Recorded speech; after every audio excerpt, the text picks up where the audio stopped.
Teacher Camille, ang inyong guro sa Makabansa 3, Quarter 1, Week 7. Ang ating aralin ngayon ay tungkol sa pagpapahalaga at pagmamalaki sa kasaysayan ng kinabibilangang komunidad.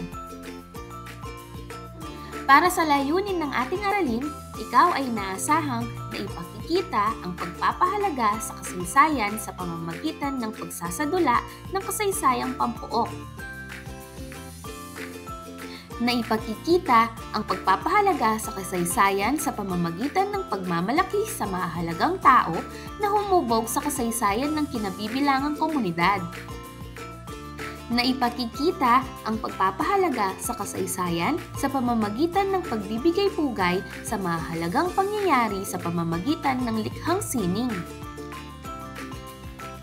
Para sa ating unang gawain, makinig ng mabuti sa dula-dulaan at sagutin ang mga sumusunod na tanong. Handa na ba kayo mga bata? Tara, tayo nang makinig sa ating dula-dulaan. Ang mga sumusunod ay ang mga tauhan sa ating dula-dulaan. Una ay si Mang Andres, isang matandang mangingisda na may malalim na kaalaman sa kasaysayan ng puok. Ikalawa ay si Ginang Luisa, isang guro sa paaralan na interesado sa lokal na kasaysayan. At ang ikatlo ay si Diego, isang kabataang estudyante na hindi gaanong interesado sa kasaysayan ngunit handang makinig. Isang umaga sa tabing dagat, si Andres at Luisa ay nakatayo malapit sa dalampasigan, nagmamasid sa alon. Tingnan mo, Luisa, ang dagat na ito. Dito nagsimula ang mga pangyayari ng nakaraan ng aming bayan. Tunay po ba iyan, Mang Andres? Paano natin malalaman ang nangyari rito? Ang dagat, Luisa, ay hindi lamang tubig. Ito'y hugis ng mga alaala ng mga taong nagdaan. Dito nagsimula ang mga biyahe papunta sa mas malalayong po. At dito rin unti-unting nabuo ang ating bayan. Papasok si Diego, naglalakad ng walang pakialam sa paligid. Bakit ba importante ang mga alaala ng dagat na ito? Anak, ang kasaysayan ay tulad ng alon. Ito ay patuloy na pumupukaw sa atin upang alamin kung saan tayo nanggaling at paano tayo nagiging kung ano tayo ngayon. Mang Andres, paano nagsimula ang bayan natin? Noong unang panahon, may mga dayuhan na dumayo rito upang maghanap buhay. Sa bawat hakbang na kanilang ginawa, unti-unti nilang binuo ang komunidad. Hanggang sa naging bayan na ito. Parang ang gulo-gulo naman ng kasaysayan. Hindi lahat ng araw ay maliwanag, Diego. Ngunit sa bawat alon na dumadaan, natututo tayong makinig at bumuo ng ating sariling kahulugan ng pagkakakilanlan. Ngayon naman ay sagutin natin ang mga sumusunod na tanong. Batay sa napakinggang dula-dulaan, ano ang pinag-uusapan sa talakayan? A. Ang kasalukuyang anyo ng dagat at panahon? O B. Ang kahalagahan ng dagat sa kasaysayan ng kanilang komunidad? Tama! Ang tamang sagot ay letrang B. Ang kahalagahan ng dagat sa kasaysayan ng kanilang komunidad. Mula sa talakayang napakinggan, ano-ano ang mahalagang bahagi o pangyayari na nagpahayag sa kasaysayan ng komunidad? A. Ang pagdating ng mga dayuhan at pagbuo ng komunidad? O B. Ang mga bagong alon na dumarating sa kadalampasigan? Magaling! Ang tamang sagot ay letrang A. Ang pagdating ng mga dayuhan at pagbuo ng komunidad. Dapat ba nating ipagmalaki at pahalagahan ang ating kasaysayan? Bakit? A. Oo, dahil ito ang nagbigay saysay at pagkakilanlan sa ating komunidad. B. Hindi, dahil tapos na ang mga pangyayari sa kasaysayan. Tama! Ang tamang sagot ay letrang A. Oo, dahil ito ang nagbibigay saysay at pagkakilanlan sa ating komunidad. Bilang mag-aaral sa ikatlong baitang, papaano mo maipapakita ang pagmamalaki sa kasaysayan ng iyong komunidad? A. Sa pamamagitan ng paglimot sa mga lumang kwento at pagtuon na lamang sa kasalukuyan? B. sa pamamagitan ng pakikinig, pag-aaral at pagbabahagi ng mga kwento tungkol sa kasaysayan ng aming lugar. Tama! Ang tamang sagot ay letrang B. Mga bata, sa kwento ni na Andres, Luisa at Diego, napag-usapan nila ang tungkol sa dagat at sa kasaysayan ng kanilang bayan. Ipinakita sa atin na mahalaga ang kasaysayan dahil dito natin nalalaman kung saan tayo nagsimula. Ngayong aralin, pag-uusapan natin kung paano natin maipapakita ang pagmamalaki at pagpapahalaga sa kasaysayan ng ating komunidad. Dahil ang kasaysayan ay bahagi ng ating pagkatao. Upang mas maunawaan natin ang ating aralin, dumako tayo sa ating gawain. Isulat ang tama kung ang pangungusap ay nagpapakita ng pagpapahalaga sa kasaysayan na kinabibilangang komunidad at mali kung hindi. Ang bawat pahina ng aklat na naglalaman ng kasaysayan ng kanilang komunidad ay tila kayamanang binabasa ni Nell Stephen ng may buong pagmamahal. Ito ba ay tama o mali? Magaling! Ito ay tama. Ikalawa, ang kanyang pagmamalasakit sa kasaysayan ay pinakita ni Duchess sa pamamagitan ng paninira ng mga programa sa paaralan na nagtuturo ng kanilang lokal na kasaysayan. Ito ba ay tama o mali? Magaling! Ito ay mali dahil hindi dapat natin sinisira ang anumang bagay na may kinalaman sa ating kasaysayan. Ikatlo, buong puso at pagmamahal ang inilaan ni Isagani sa bawat talakayan tungkol sa nakaraan dahil naniniwala siyang ang kasaysayan ang susi sa isang magandang kinabukasan.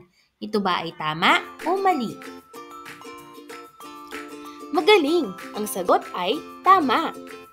Ikaapat, sa tuwing ipinagdiriwang ang anibersaryo ng kanilang baryo, si Darlene ay laging aktibong kalahok sa iba't ibang gawain sa kanyang komunidad gaya ng pagtulong sa pagpapaganda at sa pangangalaga ng kapaligiran at marami pang iba.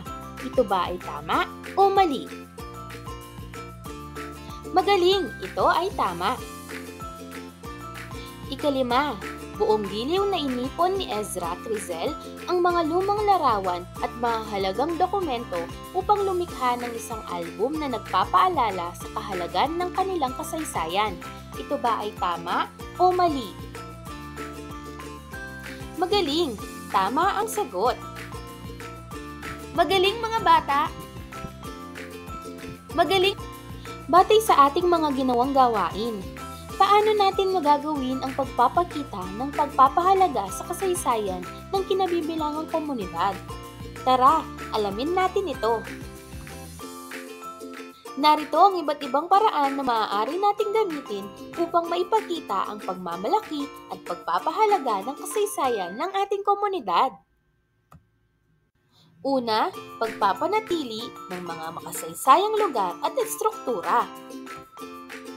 Ang pangangalaga at pagpapanatili ng mga makasaysayang gusali, monumento at iba pang estruktura ay nagpapakita ng pagpapahalaga sa nakaraan ng komunidad.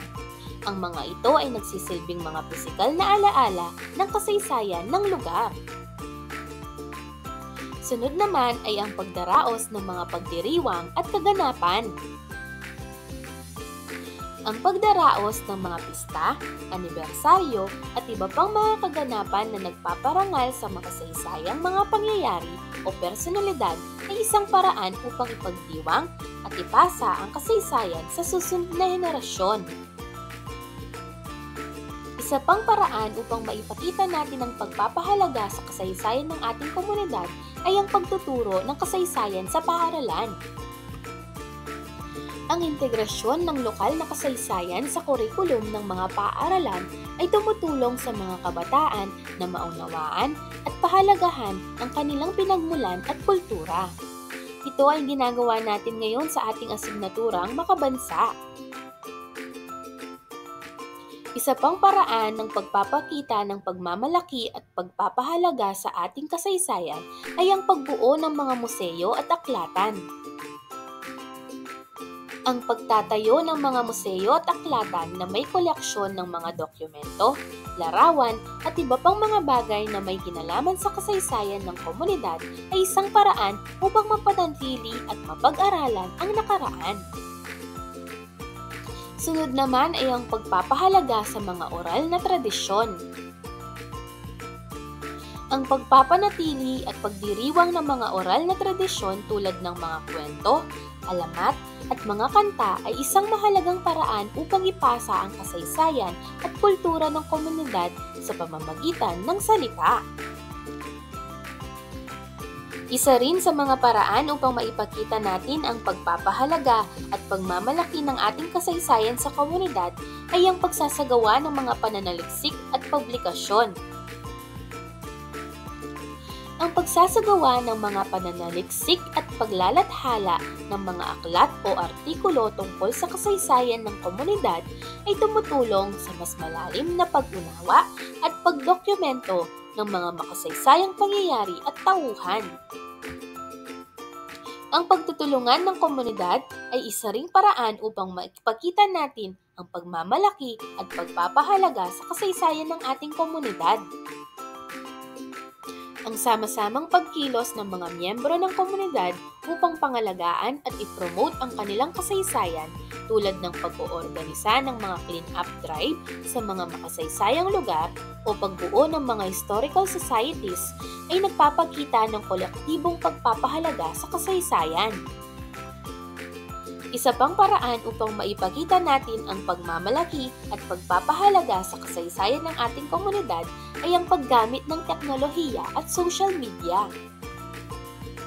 Ang paggamit ng modernong teknolohiya at social media upang ipromote ang kasaysayan ng komunidad tulad ng paglikha ng mga website, blogs, at social media pages na nagtatampok ng mga makasaysayang impormasyon at larawan ay isang makabagong paraan ng pagpapakita ng pagpapahalaga sa kasaysayan. Mahalagang malaman natin ang kasaysayan ng ating lugar para malaman kung saan tayo nagsimula.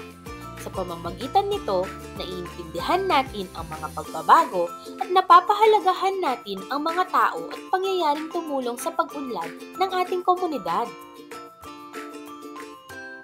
Bilang isang mag-aaral, may ipapakita mo ang pagpapahalaga sa kasaysayan ng iyong komunidad sa simpleng paraan tulad ng pagkikinig sa mga kwento ng matatanda, paggalang ng mga makasaysayang lugar, pagdalo sa mga pista o pagdiriwang, paggawa ng proyekto tungkol sa kasaysayan ng inyong lugar, o kaya naman pagbabahagi ng natutunan sa klase o pamilya.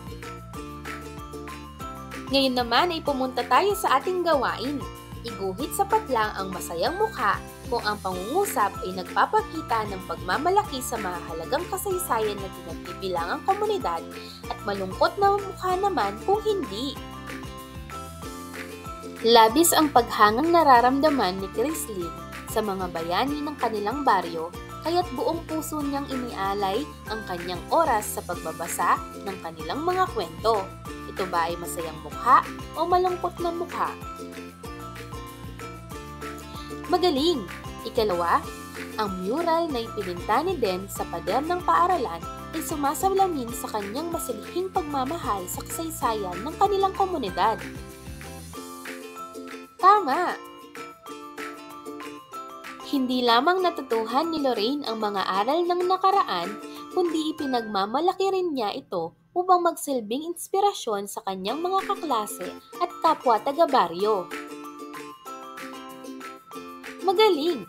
Ikaapat, sa bawat pagkakataong makausap ni Gon ang mga matatanda tungkol sa kasaysayan ng kanilang baryo, ramdam na ramdam ang kanyang pagpapahalaga sa kanilang mga kwento. Mahusay! Ikalima, ang simpleng proyekto ni Gwen ay nagsilbing malaking hakbang tungo sa pagpapanatili ng makulay na kasaysayan ng kanilang komunidad. Ito ba ay masayang mukha o malungkot na mukha? Magaling! Magaling mga bata! Magaling!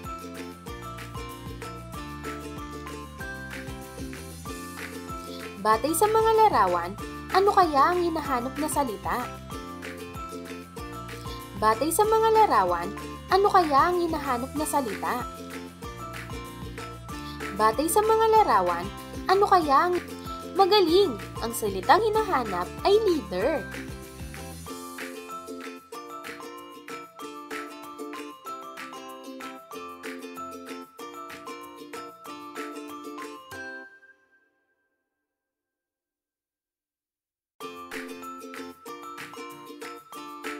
Magaling, ang sagot ay edukador.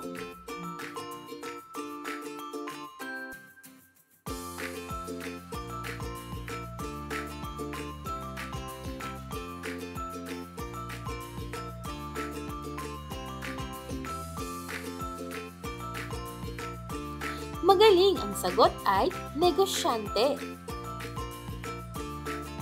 Ang mga nahanap nating salita ay leader, edukador, at negosyante. Sila ay mga mahalagang tao na may malaking kontribusyon sa pag-unlad at paghubog ng pagbabago sa isang komunidad. Ang mahalagang tao na humuhubog sa kinabibilangang komunidad ay tumutukoy sa mga individual na may malaking kontribusyon sa pag-unlad, paghubog, at pagbabago ng isang komunidad. Ang kanilang mga gawa, pamumuno at impluwensya ay nagdudulot ng positibong epekto sa pamumuhay, kultura, ekonomiya at iba pang aspeto ng buhay sa komunidad. Narito ang ilang mga halimbawa ng mga ganitong tao. Una ay ang mga leader ng komunidad, ang mga barangay captain, mayor o iba pang opisyal ng pamahalaan na nagpapakita ng mahusay na pamumuno at paglalatag ng mga proyekto at patakaran para sa ikabubuti ng komunidad. Sunod naman ay ang mga edukador, mga guro, prinsipal at iba pang mga nasa sektor ng edukasyon na nagtuturo at naguhubog ng mga kabataan upang maging responsableng mamamayan. Ikatlo ay ang mga negosyante, mga lokal na negosyante na nagtatayo ng mga negosyo na nagbibigay ng trabaho at oportunidad sa mga residente. Ikaapat ay ang mga aktivista, mga taong lumalaban para sa mga karapatan ng mga miyembro ng komunidad at nagsusulong ng mga advokasya para sa kalikasan, karapatang pantao at iba pang mahalagang usapin. Ikalima ay ang mga tagapaglingkod, mga doktor, nurse at iba pang tagapaglingkod sa kalusugan na nagsisilbi sa pangangailangan ng komunidad. Ika-anim ay ang mga alagad ng sining at kultura, mga manunulat, artista, musikero at iba pang mga nasa larangan ng sining na nagpapanatili at nagpapalaganap ng kultura at tradisyon ng komunidad. At ang panghuli ay ang mga relihiyosong leader, mga pari, pastor, imam at iba pang mga leader espiritual na nagbibigay ng gabay at suporta sa moral at espiritual na aspeto ng buhay ng mga tao. Ang mga taong nabanggit ay nagsisilbing inspirasyon at modelo sa ating komunidad at ang kanilang mga kontribusyon ay nag-iiwan ng pangmatagalang epekto sa kinabukasan ng lugar na ating kinabibilangan. Ngayon naman ay pumunta tayo sa ating gawain. Makinig ng mabuti sa ating kwento na pinamagatang ang mural painting ni Gon. Ang mural painting ni Gon. Sa isang maliit na baryo sa Siargao, may isang batang nagngangalang Gon. Sa edad na 8, mahilig siyang magbasa ng mga libro tungkol sa kasaysayan ng kanilang komunidad. Isang araw, habang naglilipod siya sa silid-aklatan ng paaralan, may nakita siyang isang lumang libro na may pamagat na Mga Bayani ng Ating Baryo. Agad niya itong kinuha at binasa. Sa bawat pahina ng libro, natuklasan ni Gon ang kwento ng mga tao na nag-ambag ng malaki sa kanilang baryo. isa sa mga kwento ay tungkol kay Mang Tomas, isang magbubukid na nagpasimuno ng kanilang patubig upang masiguro ang ani ng mga magsasaka tuwing tag-init. Dahil dito, maraming pamilya ang hindi na nagutom tuwing tagtuyot. Napag-alaman din niya ang tungkol kay Lola Nena, isang guro na nagturo sa ilalim ng puno noong panahon ng digmaan upang masiguro na patuloy na makapag-aral ang mga bata kahit na may kaguluhan. Marami sa kanyang mga estudyante ang naging matagumpay sa buhay at bumalik upang maglingkod sa kanilang komunidad. Napukaw ang damdamin ni Gon sa mga kwentong ito. Naisip niya na ang mga tulad ni Mang Tomas at Lola Nena ay hindi dapat makalimutan. Kaya't napagdesisyonan niyang gumawa ng isang proyekto upang masiguro na ang mga kwentong ito ay mabigyan ng halaga at maipapasa sa susunod na henerasyon. Sa tulong ng kanyang mga magulang at guro, nagsimula si Gon ng isang mural painting sa pader ng kanilang paaralan. Ang mural painting ay naglalaman ng mga imahe ni Mang Tomas, Lola Nena at iba pang bayani ng kanilang baryo. Inilagay rin niya ang mga kwento sa ilalim ng bawat imahe upang mabasa ng lahat. Naging inspirasyon si Gon sa kanyang mga kaklase at mga taga-baryo.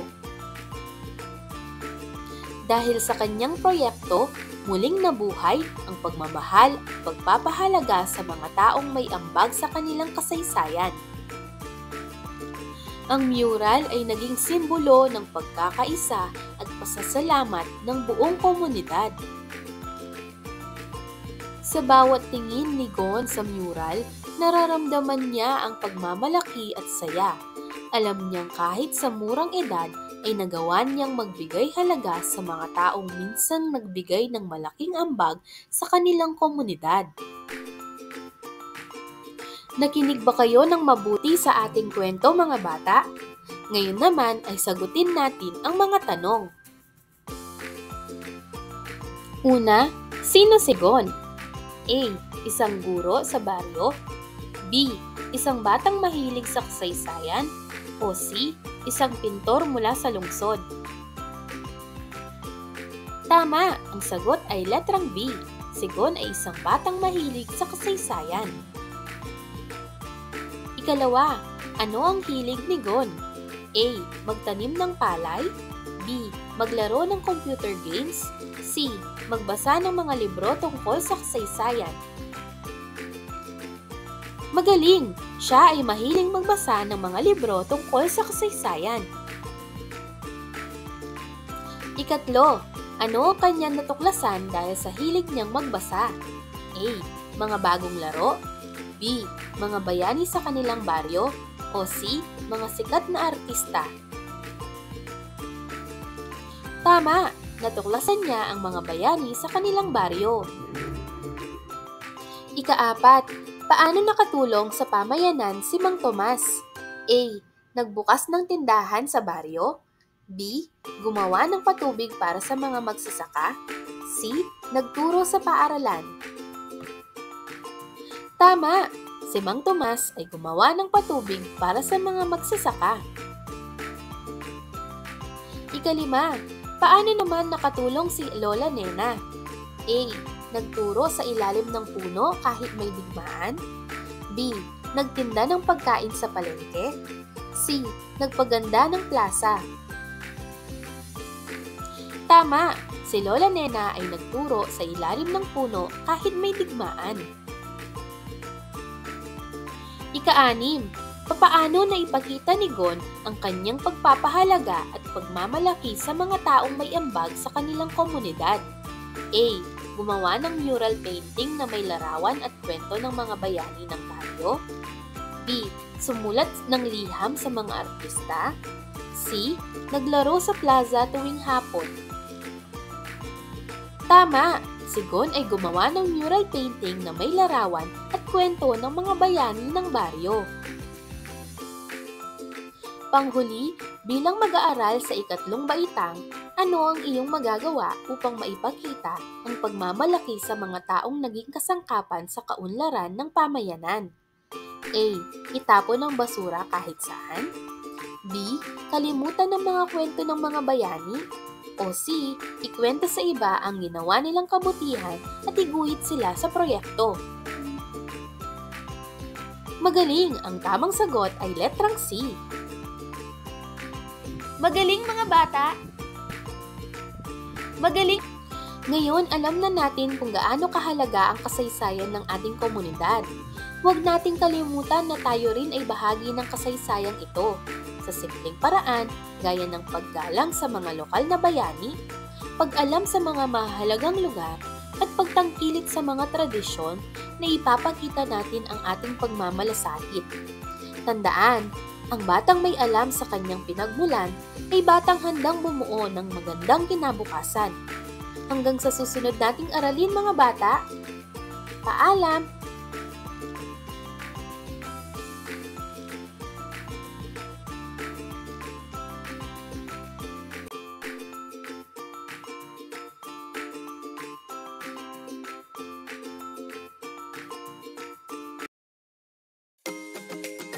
Let's get ready and learn with Teacher Camille. Here, we'll play, learn, and explore through fun and exciting lessons made just for you. Don't forget to like and subscribe. Let's grow and learn together.